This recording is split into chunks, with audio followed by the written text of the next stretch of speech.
Hello ভাই, আপনি কি পাসওয়ার্ড ভুলে গেছেন? যে কোনো পাসওয়ার্ড, বিকাশের পাসওয়ার্ড, অথবা রকেটের, অথবা নগদের, অথবা ফেসবুকের, হোয়াটসঅ্যাপ, অথবা ইমো, অথবা জিমেইল। আপনি যদি যে কোনো পাসওয়ার্ড ভুলে যান, 1 মিনিটে আপনি সমস্ত পাসওয়ার্ড বের করে নিতে পারেন। আপনার যদি ভিডিওটি এখন উপকারে না লাগে, শেয়ার করে টাইমলাইনে রেখে দিন, আপনার যে কোনো সময় উপকারে আসতে পারে। ওকে, আপনার সমস্ত কিছুর পাসওয়ার্ড দেখার জন্য আপনার ফোনের সেটিংসে প্রবেশ করবেন। এখন দেখেন এখানে গুগল নামে একটি অপশন রয়েছে, এখানে আপনি ট্যাপ করে দিবেন।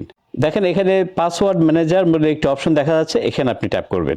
এখন দেখেন এখানে আপনার যত পাসওয়ার্ড আপনার মোবাইলে সেভ করা রয়েছে সমস্ত অ্যাপসগুলি কিন্তু এখানে দেখাবে। এখানে দেখেন বিকাশ, তারপরে ফেসবুক, তারপরে দেখেন এখানে আরও কিছু আর রয়েছে, জিমেল রয়েছে, নগদ রয়েছে। সো আমি বিকাশের পাসওয়ার্ড দেখব, বিকাশে আমি ট্যাপ করছি। এই যে দেখেন বিকাশের পাসওয়ার্ড কিন্তু ওপেন হয়ে গেল। এই যে চোখ আইকনটি দেখছেন, এখানে ট্যাপ করলে কিন্তু আপনার এখানে আপনার যে পাসওয়ার্ডটি রয়েছে সেটা কিন্তু দেখা যাবে। দেখেন আমার ফেসবুকে 6টা অ্যাকাউন্ট রয়েছে, 6টা অ্যাকাউন্টের পাসওয়ার্ডটি কিন্তু এখানে সেভ রয়েছে। আমি যদি কোনো অ্যাকাউন্টের পাসওয়ার্ড ভুলে যাই, আমি কিন্তু যে কোনো পাসওয়ার্ড এখান থেকে দেখে নিতে পারবো। So thank you, that's all.